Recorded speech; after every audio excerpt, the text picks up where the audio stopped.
घेऊन घ्या ना जेवून थांबा चल रे अरे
अरे बाबा बोला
हे लावणं सर्व हे पाहिजे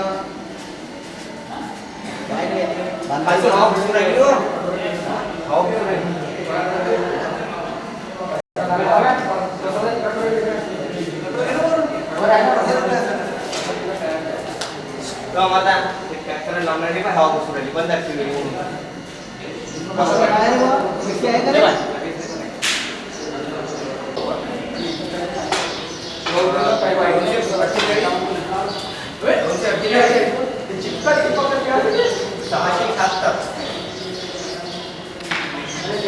मोबाईल नंबर नाही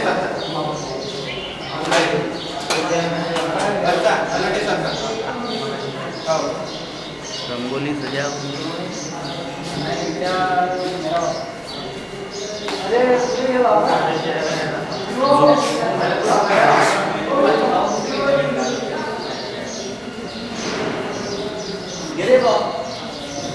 वर्धा ऍड्रेस करायला सांगतो आता तुम्ही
अरे टिंकू भाऊ बोला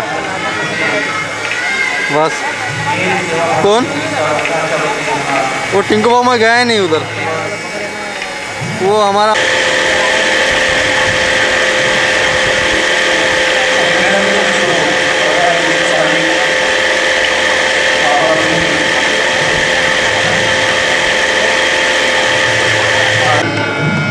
आणि कुमारी विजया फुके यांनी सुद्धा या ठिकाणी यावं. केतन बाबांचं आपल्या पिकाद्वारे या ठिकाणी उद्गान करून आपली सेवा या ठिकाणी केतन बाबांच्या चरणी आपली सेवा समर्पित करावी. अवतार मिहिर बाबा हा सभेचा जो आपण मंगल आवाज ऐकता आमच्या अमरावतीचे बाबा प्रेमी एकनाथरावजी इकडे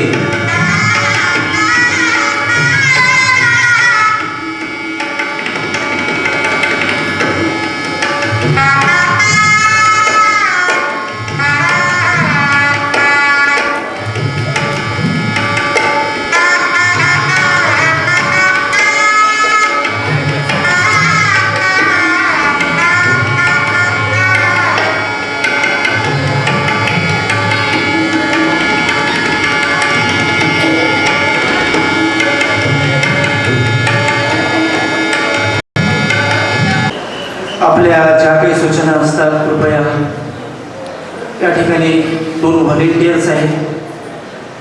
कुठल्याही गोष्टीची आवश्यकता वाटल्यास यांच्याशी संपर्क साधा. माझ्याकडे तो मेसेज बरोबर येतो. अवतार मिहिर बाबा विजय.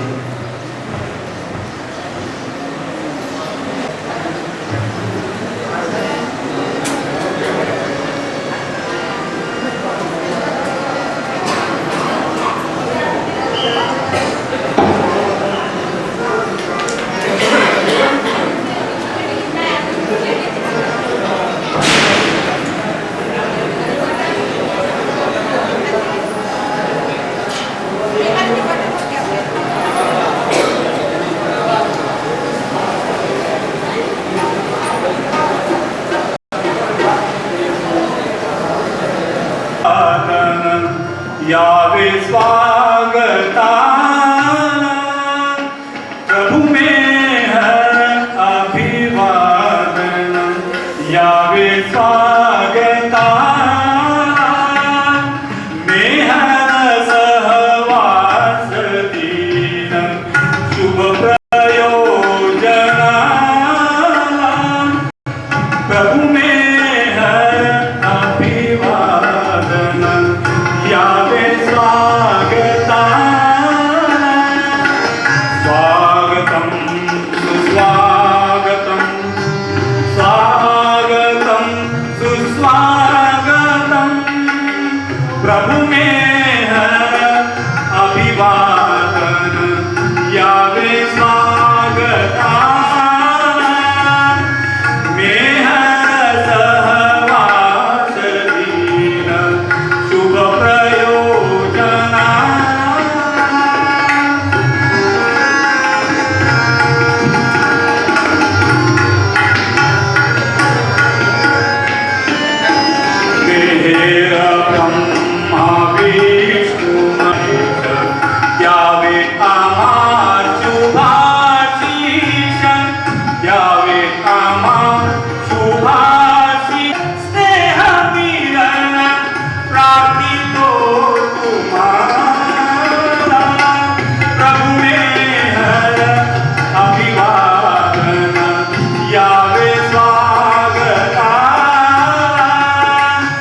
गणमान्य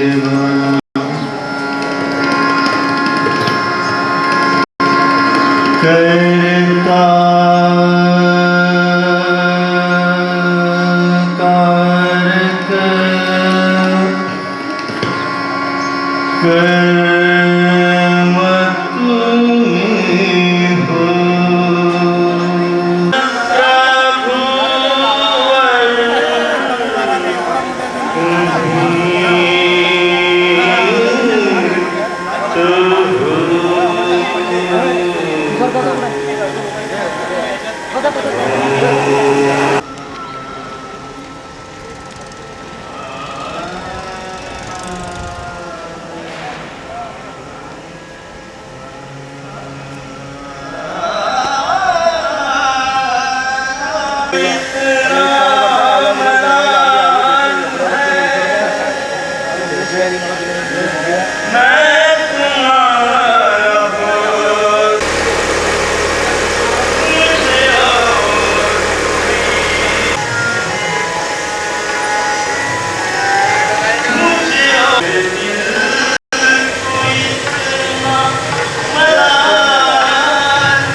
पुष्पाताई पांडे आणि कुमारी विजयाताई कोकडे यानंतर पुढीलच्या कार्यक्रमात एक प्रेमपूर्वक मी विनंती या ठिकाणी सादर करतो. रेकॉर्ड होती का? जे गीत या ठिकाणी गायले जाणार आहेत कृपया आपल्या वेळेचं भान ठेवून या ठिकाणी असे काही कलावंत आलेले असतात की ज्यांना जीवनामध्ये कुठेतरी असं एखादं व्यासपीठ मिळत नाही आणि आपल्या कला त्यांच्यामध्ये तशाच राहतात. अशा काही उदयोन्मुख कलावंतांना या ठिकाणी अवसर मिळावा. मी क्षमा मागतो. आतापर्यंत आमची मीटिंग सुरू होती. आज शनिवारचं कॉलेज दुपारचं असल्यामुळे तरी पण आज पाहून मी बाबांच्या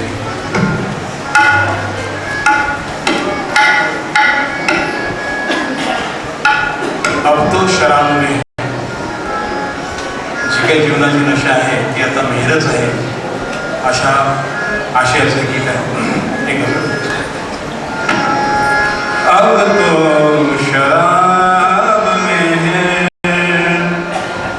हालत बुरी है मेरी छोड़ू मगर मैं कैसे छोड़ू मगर मैं कैसे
गीताद्वारे प्रीतम बाबांच्या चरणी आपली सेवा समर्पित करावी.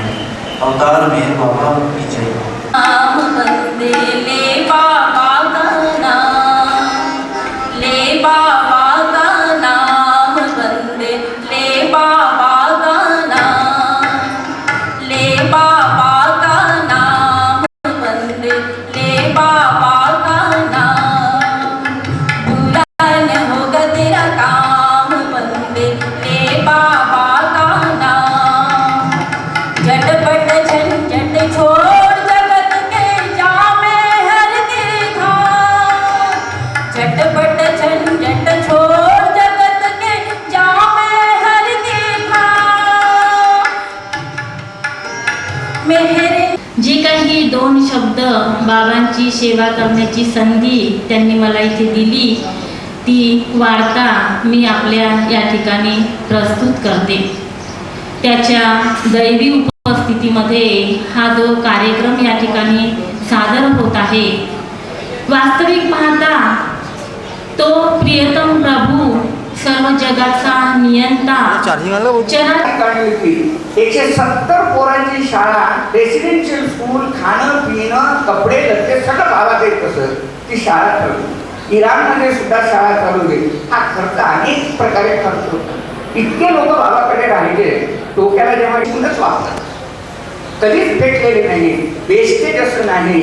अन्नातही सुद्धा वेस्टेज बाबांना अजिबात चालत नव्हतं. आणि कोणी हे फेकलं तर त्याच्यात बाबांनी वाढलं आणि त्यानंतर सांगितलं बाबा आम्हाला नको होतं, तिथे तुम्ही जास्त वाढलं तर मी का पागल आहे का, तुम्हाला नको असताना मी वाढणार नाही असं म्हटल्यानंतर काही हिशेब त्यांच्यापासून चालत नव्हतं. पण काही फेकलेलं बाबांना अजिबात चालत नव्हतं. वेस्टेज म्हटल्यानंतर बाबा भयंकर ताप झाले. आणि पैशाच्या बाबतीत, हिशेबाच्या बाबतीत अत्यंत चोख. बाबाच्या पैशाचं सगळं हिशेब, दररोज पैशाचा हिशेब पाहत असत की जे पैसे आहे, काय खर्च झाले वगैरे. आणि कार्य जे करायचं आहे, बाबांनी पहिलं सांगितलं माझं जर कार्य करायचं असेल तर अत्यंत प्रामाणिक. तुम्ही जसं बोलाल त्याचप्रमाणे राहायला पाहिजे, तरच त्याचा इम्पॅक्ट म्हणजे त्या शब्दाला जोर असतो. नाहीतर तुम्ही एक बोललात आणि त्यानंतर करायला दुसरं करायला लागला आणि त्यानंतर दारूबंदीवर भाषण द्यायचं आणि त्याच मंत्र्यांनी जाऊन दारूच घ्यायची म्हटल्यानंतर त्याच्या त्या भाषणाला काही जोर राहत नाही, फोर्स राहत नाही. लोकांना अपील कधीच होत नाही. तर त्यामुळे आपण जे करत असतो ते कार्य करतो. कार्य हे सेवाभाव म्हटल्यानंतर यापासून आता हा जर सेवा या शब्दाचा शब्द निघाला म्हणून सहज सेवेचा अर्थ म्हणतो. आपण साधारणतः पाहतो शब्द जे वापरतो अगदी सहज लूजली ज्याला म्हणतोय आणि कुठला शब्द कुठे वापरतो त्याचं कधीच पाहत नाही. नोकरी, चाकरी आणि सेवा हे 3 शब्द आहेत. नोकरी कशाला म्हणतो? आम्ही जे करतो सरकारी कार्यालयामध्ये किंवा इकडे तिकडे जे आहे शाळेमध्ये वगैरे जाऊन पगार घेतो, काम करतो, ही नोकरी. आणि चाकरी कोणती? अनेक ठिकाणी जे आहे चाकर म्हटल्यानंतर फक्त मिनिमम जे घेतो, खाणं पिणं वगैरे जे आहे आणि करतो ती चाकरी. आणि सेवा काय? मिनिममची सुद्धा अपेक्षा नाही, फक्त काम करतो ती सेवा. फक्त काम करतो, अपेक्षा काही मिळालं तरी ठीक आहे, नाही मिळालं तरी ठीक आहे, ते जे आहे ती सेवा. यापासून काय लाभ होईल काय नाही याचा विचार न करता जे केल्या जाते ती सेवा. तशी ती सेवा आहे. बाबा नेहमीच म्हणत तसं तीच खरी सेवा आहे. म्हणून बाबांनी जे म्हटलेलं आहे निस्वार्थ सेवा. निस्वार्थ सेवा हे तुम्हाला सद्गुरूकडे येत असतं. पण निस्वार्थ सेवा फक्त सद्गुरू करू शकतात, तुम्ही आम्ही करू शकत नाही. कारण सद्गुरूला कुठलीही इच्छा नाही, कुठलेही संस्कार नसल्यामुळे कुठलेही विचार नाही. पण तुम्हा आम्हाला संस्कार असण्याची इच्छा आहे, अपेक्षा आहे, सगळं आहे. आणि निरपेक्ष ज्याला असं म्हणतो, काहीही अपेक्षा न ठेवता जे काही करत असतो ती सेवा. आणि ती जी सेवा आहे नवजीवनामध्ये बाबांनी हे जे केलेलं होतं, त्यांना जे नेलं होतं ते कशासाठी सांगितलं? Don't expect anything, any benefit either gross or spiritual. म्हणजे भौतिक किंवा आध्यात्मिकपैकी कुठलाही फायदा होईल अशी जर अपेक्षा असेल तर येऊ नका. असे काही मिळणार नाही, कशाची अपेक्षा न करता येत असा तर या ही जी सेवेची व्याख्या बाबांनी दिली आहे आणि ती तशी सेवा बाबांनी करायला लावली, करून घेतली. विशेष लक्षात घ्या, करून घेतलेली अनेक लोकांकडे गेल्यानंतर बाबांना तेच केलेलं आहे. बाबांना जे उत्स्फूर्त जे करत असत, काही मागत नसत मागायचे. आणि म्हणून बाबा नेहमीच म्हणत असत डिझायर टू बिकम डिझायरलेस, म्हणजे निरीच्छ होण्याचीच इच्छा करा. ज्या वेळेला तुम्ही निरीच्छ असता तेव्हा तुम्ही संपूर्ण तिन्ही गुणाचे राजे आहात. काहीच लागत नाही तुम्हाला, मग काय कशाला पाहिजे? काहीच जेव्हा लागत नाही तेव्हा कशासाठी तुम्ही संपूर्ण, ज्या वेळेला तुमच्या गरजा असतात हे पाहिजे ते पाहिजे आणि ह्यासाठी त्यासाठी, त्यानंतर मग तुम्हाला सगळ्या गोष्टी जमवाव्या लागतात. आणि काहीच नको असलं तर काही प्रश्नच नको. तर ही जी सेवा जे म्हटलेलं आहे ही सेवा अशा प्रकारची पाहिजे आणि ती केवळ तेव्हा होऊ शकते, केवळ त्या ठिकाणी तुम्हाला गुरुचं अधिष्ठान असतं त्यावेळेसच करू शकता, एरवी करू शकत नाही. कुठल्या ना कुठल्या प्रकारचा अहंकार हा सूक्ष्म रूपाने येत असतो आणि किंवा काही ना काही अपेक्षा असतात. मी इतकं केलं मला काहीच मिळालं नाही आणि इथे गेलो तिथे त्यांनी काहीतरी मी त्यांचं इतकं काम केलं, ही भावना असते. ही भावना मुळातच चालली जाते. ज्यावेळेस आपण म्हणतो की जे काय केलं ते बाबांची इच्छेने केलं, बाबांनी करायला लावलं म्हणून केलं, मी स्वतः काही केलं नाही, त्यामुळे माझ्या अपेक्षेचा प्रश्नच उद्भवतो. मी जेव्हा माझ्याच मताने केलं नाही तेव्हा अपेक्षेचा प्रश्नच का होतो? बाबांनी सांगितलं, बाबांनी प्रेरणा दिली म्हणून केलं, कशासाठी ते बाबांना माहिती. मला काय माहिती, या भावनेने जर केलं असेल तरच ती सेवा होते. आणि पैशाच्या बाबतीत जे म्हटलेलं आहे की पैशाच्या बाबतीत बाबा भयंकर चोखं जवळते आणि हिशेब ठेवण्याबाबतीत आणि प्रत्येक वेळेला विचारत असत. आणि मी जे उदाहरण दिले त्याच्यावरून तुमच्या लक्षात आलं असेल की बाबा अत्यंत व्यवहाराच्या बाबतीत कधीच नाही. पैसे आहे, पैशाचा खर्च, पैशाचा विनियोग योग्य तरी झाला पाहिजे आणि सगळं करत असत. आणि खर्च तो करायचा म्हटल्यानंतर किती सिलोनमध्ये जेव्हा गेले 1941 मध्ये त्यावेळेला संपूर्ण बोगी गेली होती, बाबांनी गेली होती. बाबा स्वतः खर्च करत असत. इतकंच नव्हे, 1955 मध्ये हे झालं होतं, सहवास प्रोग्राम झाला होता. आंध्रामधून स्पेशल गाडी आणणार होती, म्हणजे बोगी, गाडी नव्हे सॉरी. तर बोगी आणायचं तर त्याचं साधारणतः जो खर्च यायचं इतकी जे मेंबर्स पाहिजे ती यादी पहिल्यांदा यांनी केलेलं आहे. मग नंतर लक्षात आलं की मेंबर्स कमी पडतात, मग त्यामुळे आधी इराणी आले, विष्णू मास्तरी आले बाबाकडे. थोडंसं घाबरत बाबा आपली अशी चूक झाली. तर बाबांनी म्हटलं, अरे विष्णू कशा घाबरतो, कसे काय झालं? पण बाबा आपल्याला ते जमणार नाही, 2000 रुपये जास्त पडतील. तर बाबा म्हणे मग काय हरकत आहे, मी देतो म्हणे 2000 रुपये, त्याच्या काळजी कशाला करू. पण दोघी स्वतंत्र पाहिजे तर एक प्रेस्टीजचा प्रश्न असं उद्भवतो म्हणून सांगितलं. मग त्यानंतर हे जे तिचे कृष्णराव कोडुरी कृष्णराव म्हणून जे आहे इथले कोगूरचे, त्यांनी म्हटलं बाबा मी पैसे भरतो. तर त्यांनी बाबांनी म्हटलं नाही तू नको भरू, तू माझ्या कार्यासाठी खर्च कर, माझ्या कार्यासाठी खर्च कर, मी पैसे भरतो. मग चुकुरी सुब्बण्णा म्हणून होते, त्यांनी ऑफर केली बाबा मी पैसे भरतो. तर बाबा म्हणे नाही तू माझ्या कार्यासाठी खर्च कर. नाही बाबा तुमच्या कार्यासाठी खर्च करतो, हे पैसे भरतो. मग कोडुरी कृष्णराव म्हटलं बाबा आहे त्याच्या पैसे करतो म्हणतो तर करू द्या. मग बाबांनी ठीक आहे म्हणे काय, पण हे सगळं केलं बाबांनी, करू दिलं त्याने. पण पैसे भरायच्या वेळेला कसं इतकंच नव्हे तर असं सांगण्यात येत असतं पैशाच्या बाबतीत हिशेब. आणि ज्या वेळेला सहवास प्रोग्राम करायचा होता, परफेक्ट काकांनी मला आठवण करून दिली की मी 40च मिनिटं बोललो. बरोबर जाणीव ठेवली आणि याच्यामध्ये त्यांनी सेवेबद्दलचे महत्त्व सांगितलेलं आहे. आदरणीय माणिकराव दादा उबाळे यांची मुलगी आहे अहिंसा नावाची, सुंदर एक गीत गाते. 4-5 दिवसापूर्वी तिनं मला या पत्रामधून एक गीत पाठवलं नागपूरवरून. काका म्हणे मेहर सेवाभावी संस्था वर्धानं जो हा मेहर सेवेच्या महत्वाबद्दल जो कार्यक्रम आयोजित केलेला आहे, गीत आहे, त्या गीतामधली एक ओळ आहे, उद्या ती येणार आहे, आवर्जून तिला या ठिकाणी ते गीत आपण गायला लावू. ग्रंथात देव नाही, पंथात देव नाही.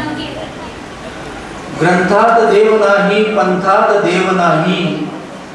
हृदयात देव आहे, कोणी अनाथ नाही. आधार दुःखित आहे, सेवेत तीर्थ त्यांची. सेवेत धर्म आहे, सेवेत तीर्थ त्यांची. सहवास ईश्वराचा, सहवास ईश्वराचा. कोणी वनात नाही, ग्रंथात देव नाही, पंथात देव नाही. हृदयात देव आहे, कोणी अनाथ नाही.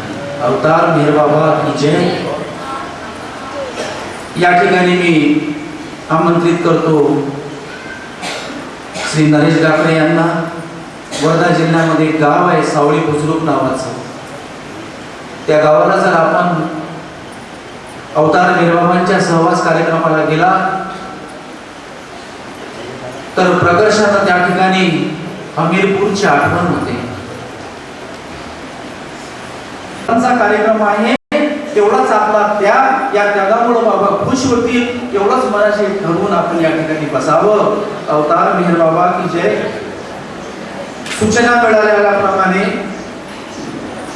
कार्यक्रम हा जवळपास 9 वाजेपर्यंत चालण्याची शक्यता असल्यामुळं, कारण बुद्ध शर्करेतेच योग आहे. आता आपल्याला कुठे जाणं नाही, मुक्कामही इथंच आहे. आपल्या भौतिक जीवनातल्या इकडच्या तिकडच्या गोष्टी करण्यापेक्षा जास्तीत जास्त वेळ आणि त्या वेळेसाठी आपल्यात कुठं त्वरित आपण या ठिकाणी उपलब्ध व्हावं.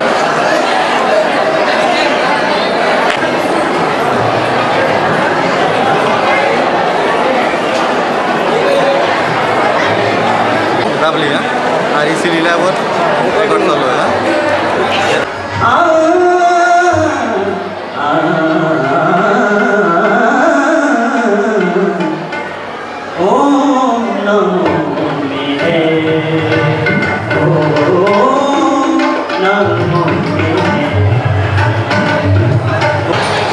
रेकॉर्ड का ते लालवाले का इंग्रजी अपेक्षा म्हणून चालेल. थोड्या बाई तू दृष्टीने स्कूट पाहता का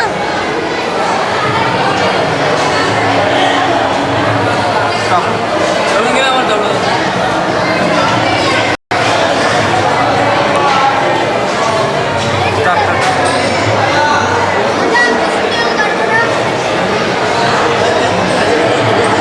गोरकी बॉम्ब काढ.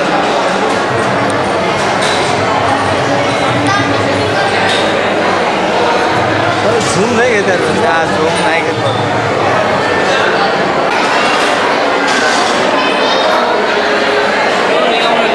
किती घंटे घेऊ शकतो लगातार?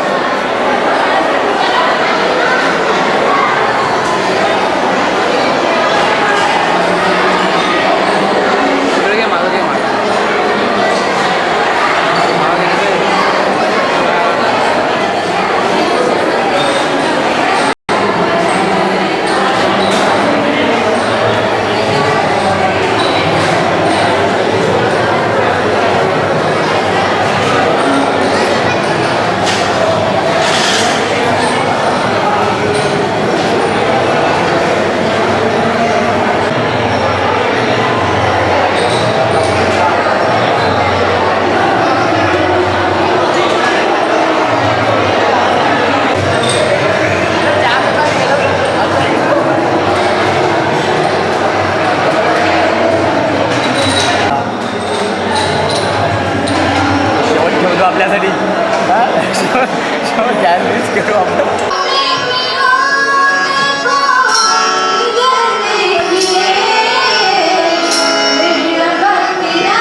मेरे बाबा के केंद्र है, ये केंद्र तक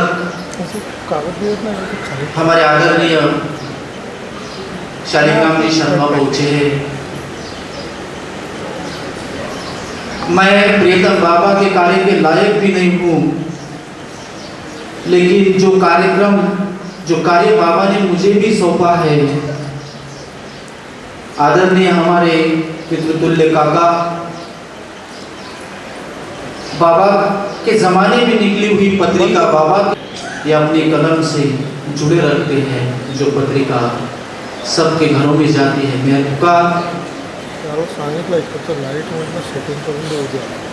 वही थोड़ी सी शुरुआत भी मेरी जिंदगी में बाबा ने लाई है।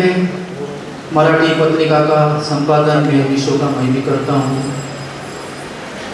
बाबा ने दी हुई प्रेरणा है और मराठी लोगों तक वो पहुँचाने का प्रयास मैं करता हूँ। अवतार मेहर बाबा की जय।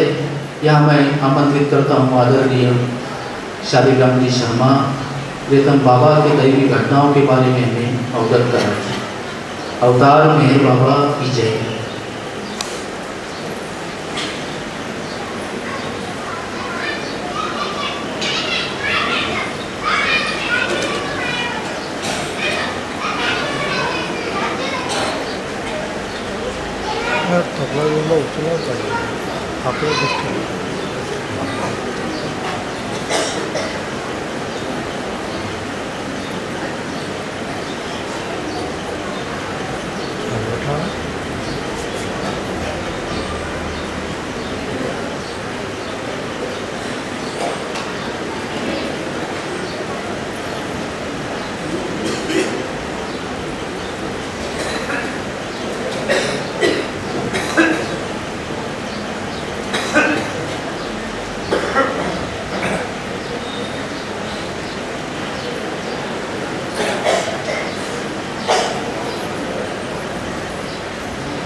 प्रियतम अवतार मेहर बाबा की जय। प्रियतम बाबा और बाबा परिवार के आप समस्त प्रिय बाबा जन प्रेमियों, एक ऐसे सौभाग्य का विषय है कि ये मेहर सेवा भावी संस्था ने एक ऐसे समय पर इतना बड़ा आयोजन किया है, जब एक तरफ बाबा की नई जिंदगी शुरू होने का दिन है परसों से, एक तरफ दुनिया में तमाम संकट छा रहे हैं और दुनिया ईश्वर की तरफ देख रही है, एक तरफ बाबा का प्रकटीकरण बिल्कुल सन्निकट है। तो ये सारी संधियाँ इस वक्त ऐसे जुड़ी हुई हैं कि जिस वक्त आदमी को सर्वाधिक मेहर बाबा की आवश्यकता है। तो सबसे पहले मैं आप लोगों के द्वारा इस समारोह को इस अवसर पर आयोजित करने के लिए बहुत बहुत बधाई देता हूँ, धन्यवाद देता हूँ। आपको शायद हिंदी समझने में दिक्कत पड़े तो हम सरल से सरल हिंदी बोलने का प्रयास करेंगे। और हिंदी और मराठी कोई अलग नहीं है, ना हिंदी और मराठा ये सब एक ही है। तो इसलिए हम समझते हैं कि आप हिंदी से संतुष्ट हो जाएंगे। तो ये जो समय इस वक्त चल रहा नई जिंदगी का दौर, क्योंकि ये नई जिंदगी जो बाबा ने जी थी और क्या दिया उस पर हम आज विवेचन नहीं करेंगे, लेकिन बीच बीच में उसका जिक्र आएगा, क्योंकि बहुत महत्वपूर्ण समय में ये नई जिंदगी के अवसर पर और ये समारोह आयोजित किया गया। तो और तमाम प्रतिनिधित्व है, देश भर के तमाम केंद्रों के लोग यहाँ दिखाई दे रहे हैं। तो उनके बीच आज हमें जो बाबा का सहवास मिला, इसका महत्व अपने आप में बहुत ज़्यादा है। हमको बाबा का 62 का भी वो सौभाग्य मिला था। 62 का ईस्ट वेस्ट गैदरिंग जो सहवास होता था, स्वयं बाबा मंच पर विराजमान थे। 65 का सहवास मिला था, जिसमें बाबा वही गुरु प्रसाद के मंच पर विराजमान थे।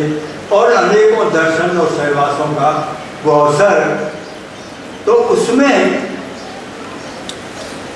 बाबा स्वयं कहते थे कि ये प्रेमी और प्रीतम के बीच जो प्रेम का आदान प्रदान है, ये उसका प्रतीक है ये सहवास।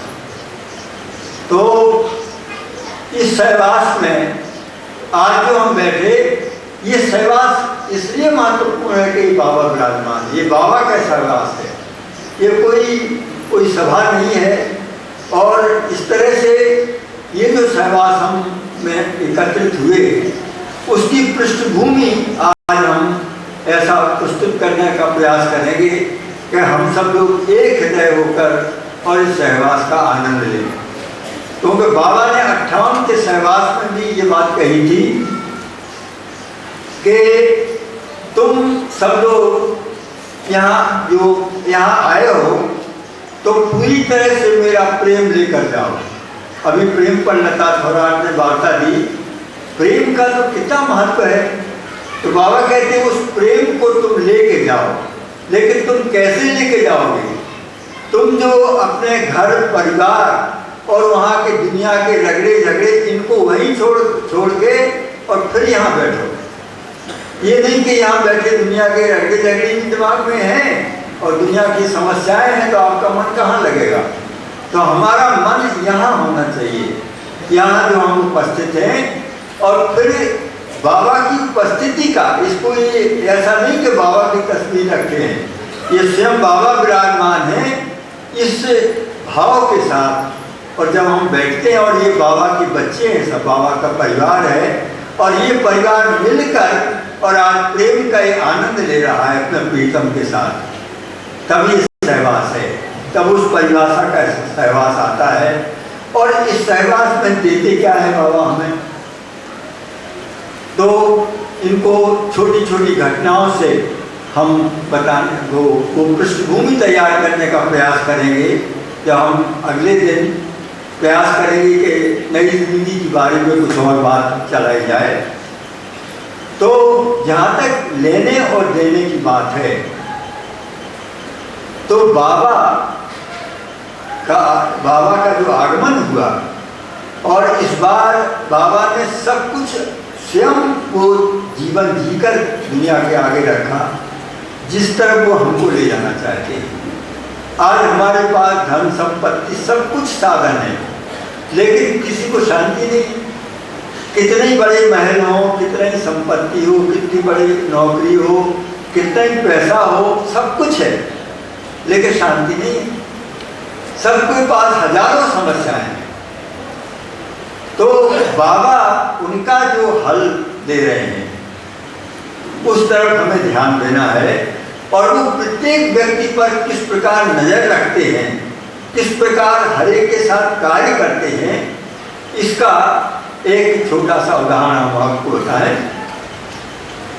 कि एक बार ऐसे ही बाबा बैठे थे, यानी हमारे मनों से और हमारे मन की इच्छाओं को कैसे बाबा निकालते हैं, इसका एक उदाहरण है कि ऐसे बाबा एक बार बैठे और मंडी के साथ बातचीत हो रही थी महराजान में। तो ताजमहल की बात उठ पड़ी, ताजमहल का जिक्र आया। तो बाबा ने पूछा कि क्या तुम लोग ताजमहल देखना चाहते हो? तो वो लोग बड़े खुश हो गए। उन्होंने कहा हाँ बाबा, हम तो ताजमहल देखना चाहते हैं। तो बाबा ने कहा तो फिर तैयार, उसको बॉम्बे को लिख दो और से रिजर्वेशन करा दें आगरा का, और तुम लोग तैयार हो जाओ। 30 आदमी की लिस्ट बनी, 30%, 30 जन और बाबा। और महाराजा वहाँ के लिए चले ताजमहल देखने के लिए। पहले बम्बई आए, बम्बई से बैठ के ट्रेन में और सबके सब लोग आगरा को उतरे। आगरा को उतरने के बाद मीटिंग रूम में अपना हाथ मुँह धोया, सब तैयार हो गए, फ्रेश हो गए। और फ्रेश होने के बाद अब ताजमहल के लिए चले तो बिल्कुल ताजमहल के नज़दीक आ गए। फिर वो उसके जो मीनार हैं और डूम उसका जो है वो सब दिखाई देने लगा। उसके करीब एक पेड़ के नीचे बाबा खड़े हो गए, सब 300 आदमी भी खड़े हो गए। तो बाबा कहते हैं कि एक जन से कहा कि तुम एक कोई चीज़ मंगाई बाबा ने कि इसको 5 मिनट में लेके आओ और याद रखना ठीक 5 मिनट में आ जाना। तो वही तेजी से गया वो आदमी और जाने के बाद उसने वो चीज़ खरीदी और 5 मिनट में नहीं लौट सका, लौट ही नहीं सकता था, काफ़ी दूर था, 10 मिनट लग गए। तो बाबा बहुत नाराज हो गए और बोले अब ताजमहल कुछ नहीं देखेंगे और एकदम लौट के बोले चलो वापस चलो। तो चल के सबको वापस लेके चल दिए। अब लोग सोचते थे कि थोड़ी देर में बाबा अभी गुस्सा हुए, थोड़ी देर में प्रसन्न हो जाएंगे, अब लौटा देंगे, अब लौटा, लेकिन बाबा चले ही जा रहे और जाते जाते आगरा स्टेशन पहुंच गए, ट्रेन में बैठे, ट्रेन में बैठ के बॉम्बे आ गए। और अब इसके बाद किसी की हिम्मत नहीं पड़े, ये क्या बाबा का मूड खराब है, तो किसी ने प्रश्न भी नहीं किया। अब ढाके हलकर कुछ बाबा के मुंह लगे थे, तो उन्होंने बाबा से पूछा, बाबा अगर आपको ताजमहल नहीं दिखाना था तो ये 30 आदमियों को आप लेके आए इतनी दूर तक, इतना आपने टाइम खराब दिया और इतना पैसा खर्च हुआ, तो ये सब काहे लिए आपने किया? अगर नहीं दिखाना तो वही मना कर देते। तो बाबा बोले कि ताजमहल का और पैसे का मेरे लिए क्या महत्व है? उन्होंने कहा कि तुम्हारे दिल में ये ताजमहल वाली बात है, ताजमहल क्या है? बोले ऐसे ईंटों पत्थरों का बना हुआ एक भवन है, क्या 1000 वर्ष पहले था यहाँ? तो नहीं था। और एक बार 1000 वर्ष के बाद रहेगा यहाँ? तो नहीं होगा। तो क्या देखना, ये एक दिमाग में तुम्हारा एक महत्व तुमने दे डाला, अपने मन में किसी चीज का अनावश्यक जो महत्व हम लोग देते हैं और फिर उसके पीछे जीवन और भागा करते हैं। तो बोले इस तरह का ये महत्व तुम्हारे दिमाग में जो था, इसको मैं अगर उपदेश देता तो तुम्हारे दिल से बात नहीं निकलती, इसलिए मैंने उसके लिए पैसा, इसका कोई महत्व नहीं, तुम्हारे दिलों में अब ये बात कभी नहीं आएगी, ये तुम्हारे दिल से बात निकालने के लिए और मैं तुम्हें इतनी दूर तक यहाँ लाया। तो सबको जो जब कभी बात आती थी तब किस तरह से और बाबा उसको हमारे दिलों से निकालते थे और ये बताने के लिए वो कितना परिश्रम करते थे, इसका प्रश्न नहीं है। एक व्यक्ति के लिए भी कर सकते थे और वो जो एक के लिए करते थे वो फिर विश्व भर में उसका प्रभाव होता था। अब दूसरी तरफ ये तो हुआ कि वो हमसे हमारी इच्छाओं को कैसे लेते हैं, अब हमारी इच्छाओं को पूरा कैसे करते हैं, इसका एक उदाहरण दें आपको कि हमारे प्रत्येक के हृदय का कितना ख्याल बाबा करते हैं। तो ये जब ये बाबा की नई जिंदगी का दौर पूरा हुआ और बाबा का मनोनाश हुआ और उसके बाद जब अमेरिका में बाबा का पहला एक्सीडेंट हुआ 24 मई 1952 को, उसके बाद बाबा लौटे थे। उसके बाद बाबा ने हमीरपुर के लिए आने का, हमीरपुर और आंध्र ये 2 स्थान इतने भाग्यशाली हैं कि यहाँ बाबा ने स्वयं जाकर अपना जन्म दर्शन दिया। ऐसे ऐसे हजारों की भीड़, लाख तक नंबर पहुँच गया इन दोनों स्थानों में, इतनी भीड़ वहाँ हुआ करती थी जब बाबा दर्शन देते थे। तो उन दर्शनों के मध्य ऐसा हुआ कि बाबा ने जो अपना हमीरपुर का कार्यक्रम बनाया, उस हमीरपुर का दर्शन पूरा कर लिया। हाँ, अच्छा, इस बीच एक चीज और हुई कि एरज भाई को पहली बार जब अमेरिका इसमें गए बाबा भवन में, तो एरज भाई को साथ ले जाना चाहते थे और एरज भाई तैयार नहीं हुए। बोले बाबा मैं बहुत थका हुआ हूँ और मैं जाऊँगा तो आपके किसी काम में नहीं आऊँगा, तो आप मुझे न जाने दीजिए। तो बाबा ने कहा नहीं तुझे चल। तो जब एरज भाई ने तब भी असमर्थता प्रकट की तो बाबा ने कहा तू सामान बांधो जा। यहाँ तक बात आई। फिर बाबा ने ये तो कह दिया, एरज भाई भी सामान बांधने लगे। फिर ये सोचा कि अब ये कपड़े में पहने ये भी बाबा के हैं तो ये कपड़े भी बाबा को देना। हर चीज़ जो देखा तो उन्होंने कहा सब कुछ बाबा का, मेरे पास तो मेरा अपना कुछ है ही नहीं, तो मुझे तो अब ये कोई कपड़े लिए बगैर यहाँ से जाना पड़ेगा, तो रात हो जाएगी तो बगैर कपड़ों के निकलूँगा। यहाँ तक बात आ गई। उस रात इस वक्त हुआ, बाबा ने एक कोई बड़ा लेटर टाइप कराया। उस लेटर में तमाम कंडीशन दी और कहा कि अब उनका एक पूरा प्रोग्राम चार्ट आउट कर दिया कि जब मैं वहाँ जाऊँगा तब तो वो पहलू ये जाके यात्रा करना और इन स्थानों को जाके तुम देखना। एक इशारा किया उनको। अब वो सब स्थानों पर गए और जाने के बाद इधर उनकी यात्राएं समाप्त हुई। उधर बाबा अमेरिका से लौटे। लौटने के बाद जब ये बाबा का आंध्र का और हमीरपुर का कार्यक्रम हुआ तो पहली बार हमीरपुर ही बाबा गए, 2 बार हमीरपुर गए, 2 बार आंध्रा गए। लेकिन पहली बार भी पहले हमीरपुर गए, फिर आंध्र गए, दोबारा हमीरपुर गए और फिर आंध्र गए। और दोबारा में जो महरस्ताना में जो अवतार डिक्लेयर किया था ये सब हुआ। तो उसमें ये हुआ कि जब ये बाबा अमेरिका से लौटे तो नीरज भाई से बोले कि तू उन सब स्थानों पर गया जो मैंने बताए थे। हाँ गए बाबा। तो तू उनका एक चार्ट बना के ला। तो उनका ठीक है, ये दर्शनों के पहले की बात है, आंध्र के दर्शन के पहले की। सबका चार्ट बना के आंध्र का हमीरपुर का जहाँ गए नीरज भाई और पेंडू भाई तो सबका चार्ट बना के किन स्थानों पर किस तारीख को गए, क्या खर्च हुआ, सारे विवरण बना के बाबा ने नीरज भाई से मांगा और नीरज भाई ने सब प्रस्तुत कर दिया।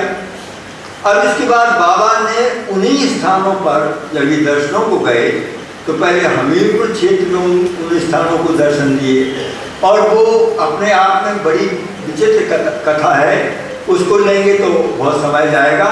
संक्षेप में ये कि हमीरपुर में बाबा ने वो दर्शन प्रदान किए, आंध्र में प्रदान किए दोनों बार। और ऐसा किया जो किसी अवतार काल में नहीं किया। अवतार ने इस तरह से अपने प्रेमियों को बिठाकर और बुलाकर और ये बड़े बड़े जो बैगन होते थे रेलवे के, उस बैगन भर के केले और ये प्रसाद आता था और बाबा दोनों हाथों से कितना परिश्रम करते थे। बड़े सवेरे बैठ के और शाम तक देर तक और दोनों हाथों से प्रसाद बांटते थे। प्रसाद लेने वाले ऐसे लिए और थक जाते थे तो अपने उनके हाथ दुखने लगते थे। और बाबा इस एक्सीडेंट के बाद जबकि एक्सीडेंट हो चुका था और उस क्या उनमें कौन सी शक्ति रही होगी वो भगवान की है और वो दोनों हाथों से प्रेम से बात भी करते जा रहे, बोलते भी जा रहे। ऐसा चमत्कार कि 60-80 हजार आदमियों को बाबा ने एक दिन में दर्शन दिया और इस तरह से वो देते जाते थे। तो जब वो दर्शन हो गया, अब दर्शनों में किसी ने कोई चीज मांगी, किसी ने कहा बाबा बच्चा दे दो, दिया। किसी ने कहा मकान दे दो, दिया। किसी ने कहा नौकरी दे दो, दिया। ऐसा देते गए बाबा। अब जब सब पूरा खत्म हो के दर्शन वापस आ गए बाबा, तो एक दिन नीरज भाई से बोले कि अभी मैं जहाँ जहाँ दर्शन देने गया था तो वहाँ लोगों ने बहुत कुछ मुझसे मांगा था और मैंने तो उनको हाँ कह दिया। अब वो लोग आशा लगाए होंगे कि हमको हमारी इच्छा कब पूरी हो जाए, तो तू ऐसा कर कि तू जा उन्हीं स्थानों पर और उन लोगों को बता कि जो बाबा ने कहा है वो जरूर सही होगा, वो कभी गलत नहीं हो सकता, लेकिन उसमें कुछ समय लगेगा। तो नीरज भाई को ही लगा कि ये अच्छा होगा। बाबा से बड़ी इंटीमेसी थी ना, बाबा भी था बड़े प्रेम में और बिल्कुल मित्र की तरह बात करते थे। तो उन्होंने कहा नीरज भाई जी कि बाबा जी तो सब जानते हैं कि कोई चीज़ अगर दी है तो वो जल्दी कैसे हो जाएगी। उन्होंने कहा किसी को आपने बच्चा दिया तो अब बच्चा दिया है तो कम से कम 8 महीने 10 महीने तो लगेंगे, अब ये कल कैसे बच्चा हो जाएगा। तो इसी तरह बाबा ने कहा मकान बनाने को कहा तो एक दिन में थोड़ी मकान बन जाएगा। तो बाबा बोले नहीं तू जा, तो ये मत कर, तू जा। अब ऑर्डर हो गया तो नीरज भाई को जाना पड़ा। अब ये इन्होंने पहले लेटर से सूचना भेजी, कहाँ उन्हें पहले पहुँचना था, वहाँ के लोगों को सेंटर को इंटीमेट किया कि नीरज भाई आ रहे हैं। तो नीरज भाई का आना तो बहुत बड़ी बात है। तो आंध्र में जो पहला हॉल्टेज था तो पूरा स्टेशन एकदम खचाखच भरा हुआ था नीरज भाई के आगमन के लिए और सारा बाबा प्रेमी परिवार वहाँ इकट्ठा था। तो जैसे ही एरज भाई दिखाई दिए ऐसे डिब्बे से ऐसा अपने हाथ हिलाया, तमाम जय जयकार होने लगी बाबा की और तमाम बड़े प्रेम से। और जैसे ही गाड़ी खड़ी हुई और एरज भाई उतरे नहीं कि तुरंत एक आदमी ने सवाल किया कि क्या ये सच है कि मेहर बाबा गिरफ्तार हो गए? अब एकदम से जब ये कहा तो एकदम चौंक गए सब लोग कि क्या कह रहे हैं। एरज भाई चौंक गए। तो एरज भाई अब उस वक्त हारे थके थे, गर्मी का मौसम भी, इसमें यात्रा की थी, पसीना से तर थे, कपड़े उनके भीगे थे और तमाम थकावट थी। तो उस थकावट के बीच में वो कहते हैं हाँ गिरफ्तार हो गए, लेकिन अभी रुक जाओ, अभी मैं नहा धो के फिर तुम्हारी पूरी बात का जवाब दूंगा। अभी मैं ऐसे यात्रा से चला आ रहा हूँ, तो अभी तुम लोग वेट करो, मैं नहा धो के तैयार होके आऊँगा, फिर तुम्हारी बात का विस्तार से जवाब दूंगा। तो उन्होंने कहा ठीक है। अब एरज भाई आके नहाने लगे और नहाते नहाते इनकी दिमाग में एक बात आई कि इसने तो सवाल किया कि मेहर बाबा गिरफ्तार हो गए और मैंने हाँ कैसे कह दिया। अब नीरज को जो पानी पर खड़ी यात्रा के पहले आंध्र में जब बाबा नहीं गए थे तब ईसाइयों का बड़ा प्रचार था, उनके बड़े स्कूल चलते थे, बहुत मान्यता थी, तो बड़े खुश थे सब लोग। लेकिन जब बाबा आए तो सब उनका बिल्कुल चौपट हो गया, सब कोई उधर मिशन को कोई देखा ही नहीं, तो सब मेहर बाबा। तो अब उन लोगों के पढ़ा कि तो हम लोगों का वर्षों का कार्य, कितना करोड़ों हम लोग डॉलरों में खर्च होता है और ये तो मेहर बाबा एक ही चक्कर में खत्म कर गए। तो उन लोगों ने एक योजना बनाई कि ये खबर उड़ा दो कि मेहर बाबा तो गिरफ्तार हो गए, तो जो मेहर बाबा का जो प्रभाव है वो प्रभाव खत्म हो जाए। तो ये प्रभाव खत्म करने के लिए उन्होंने ये खबर उड़ाई। तब जब उन लोगों ने जब ये कहा तो फिर एरज भाई से पूछा कि तो क्या मेहर बाबा गिरफ्तार नहीं हुए? तो एरज भाई कहते नहीं, मेहर बाबा गिरफ्तार नहीं हुए। तो फिर वो इसका मतलब वो इसमें कैद खाने में बंद नहीं है? तो बोले कैद खाने में तो है। बोले बिहाइंड द बार, मतलब जेल की कैद खाने में नहीं है, जेल के कैद खाने में नहीं है। वो तो जिस कैद खाने में है उसे तुम जानते हो, वो तुम्हारे ही दिल के कैद खाने में। उनको जो तुम्हारे दिल में जो प्रेम है उनके लिए, उस प्रेम में वो बंदी हो गए और उसके कारण वो तुम्हारे कैद खाने में है। तो फिर वो और खुश होकर कहते हैं तो क्या सचमुच हो और किसी कैद खाने में नहीं है? उनका नहीं, और तुम्हें होने का सवाल ही नहीं उठता। वो तो केवल प्रेम के ही बंधन में बनते हैं और वो तुम्हारे हृदयों में कैद हो गए हैं। तो उस प्रेम के साथ अब वो जो तड़प थी उन प्रेमियों के हृदय की, वो जो वहाँ खबर फैली थी तो प्रेमी व्याकुल थे। तो आप कल्पना कीजिए कि जिस वक्त भगवान कृष्ण का काल था और जब भगवान द्वारकापुरी चले गए थे और यहाँ गोपियों का क्या हाल था, तड़पती थी, मेरे तो गिरधर गोपाल। ये तो मीरा का बात का है। वो गोपियाँ कितनी तड़पती थी और उनकी तड़प को मिटाने के लिए उन्होंने उद्धव को भेजा था और उद्धव को द्वारकापुरी से भेजा और उन्होंने तमाम ज्ञान का उपदेश दिया। लेकिन प्रेम के मारे को ज्ञान से क्या मतलब है? तो वो प्रेम से इतनी व्याकुल थी, इतनी विरह में व्यथित थी और उनको फिर वो बजाय उस प्रेम में इतने स्वयं डूब गए कि बजाय बताने के वो जैसे स्वयं लेके आए और तब भी उनको ये बताया, उनको ये इसका आभास कराया कि हे गोपियों, तुम्हारी जो आत्माएं हैं और कृष्ण की जो आत्माएं अलग कहाँ है? तुम तो एक हो, तुम्हारी ये तो सदैव ये कभी पृथक हुई नहीं। तो तुम जो विरह का अनुभव कर रहे हो वो शीघ्र ही ये विरह तुम्हें प्रेम के वो मिलन कराएगा। तो वो जो संदेश भेजा था वैसा ही ये एरज को जो वापस भेजा है, ये वही काम बाबा ने दिया कि यहाँ जो प्रेमी ये तड़प रहे थे कि बाबा कैद में चले गए, उस कैद से बाबा कैसे निकले।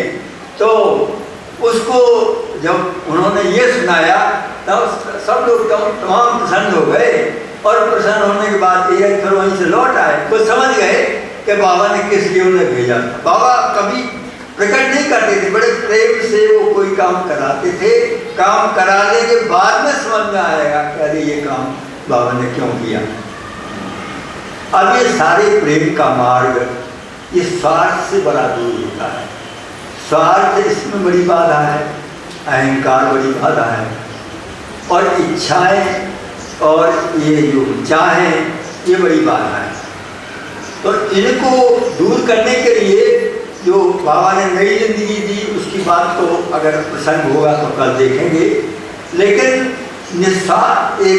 निस्वार्थ सेवा के भाव को लेने की बात बाबा हर स्टेज पर कहते रहे, और पूरा जीवन ही इस अवतार काल में ऐसा कभी परमात्मा इतना पूर्ण रूप से संपूर्णता के साथ कभी नहीं उतरा पृथ्वी पर, जब से ये सृष्टि की उत्पत्ति हुई है और आगे तक करोड़ों अरबों वर्ष तक, बल्कि हम तो कहते कभी भी इस प्रकार की अवतार की उपस्थिति हो ही नहीं सकती जैसे आज मेहर बाबा की है। जिस पहलू को भी लें तो आप बोलते रहें, मनन करते रहें, उसका कोई पार ही नहीं पा सकते। तो अब इस पर एक निस्वार्थ भाव से हम कैसे उनको प्रेम करें और कर सकते हैं, इसका एक प्रसंग आपके सामने और हम प्रस्तुत कर रहे हैं। एक बार क्या हुआ कि ये जिस तरह अपने ये तमाम सेंटर्स हैं, आश्रम बने हुए हमीरपुर में है, नौरंगा में है, यहाँ कुबूर में है और जगह जगह हैं। तो मेडल बीच का तो आश्रम नई जिंदगी के पहले जब नई जिंदगी पर चलने वाले थे बाबा, तो बाबा ने एलिजाबेथ पैटरसन और प्रिंसेस नोनिनो में इन दोनों को भेजा था कि तुम जाके अमेरिका में आश्रम में